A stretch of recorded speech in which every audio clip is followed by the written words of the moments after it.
গাজা যুদ্ধ শুরু হওয়ার পর থেকে নিজেকে শেষ করেছেন প্রায় 50 ইসরায়েলি সেনা, যা ইসরায়েলি সামরিক বাহিনীর মধ্যে গভীর উদ্বেগ সৃষ্টি করেছে। 30 জুলাই ইসরায়েলি দৈনিক হারেজ এই চাঞ্চল্যকর তথ্য প্রকাশ করেছে, যেখানে বলা হয়েছে যে 2023 সালের অক্টোবর থেকে গাজায় হামলা শুরু করার পর সেনাবাহিনীতে আত্মহত্যার হার আশঙ্কাজনক হারে বাড়ছে।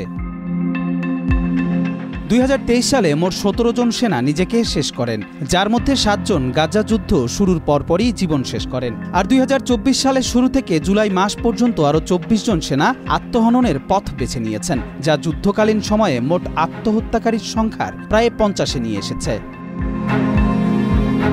হারেজের প্রতিবেদনে ইসরায়েলি সেনাবাহিনীর মানসিক স্বাস্থ্য সেবায় ভয়াবহ ঘাটতির বিষয়টি তুলে ধরা হয়েছে।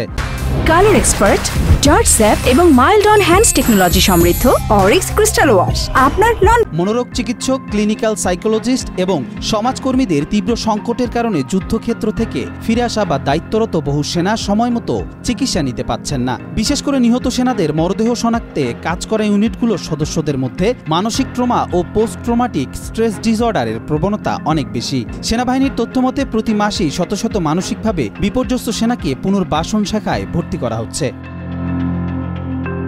ইসরায়েলি সামরিক বাহিনীর প্রকাশিত তথ্য অনুযায়ী 2023 সালের অক্টোবর থেকে গাজা যুদ্ধ শুরুর পর এখন পর্যন্ত 898 জন ইসরায়েলি সেনা নিহত ও 6134 জন আহত হয়েছেন। তবে দেশটির অভ্যন্তরীণ মহলে প্রকৃত ক্ষয়ক্ষতি গোপনের অভিযোগ রয়েছে। অনেক পরিবার দাবি করেছে যে নিহত সেনার প্রকৃত সংখ্যা আরও বেশি। 2023 সালের 7 অক্টোবর থেকে গাজা উপত্যকায় ইসরায়েলের অবিরাম হামলায় এ পর্যন্ত 60,000-এর বেশি ফিলিস্তিনি নিহত হয়েছেন, যাদের বেশিরভাগই নারী ও শিশু।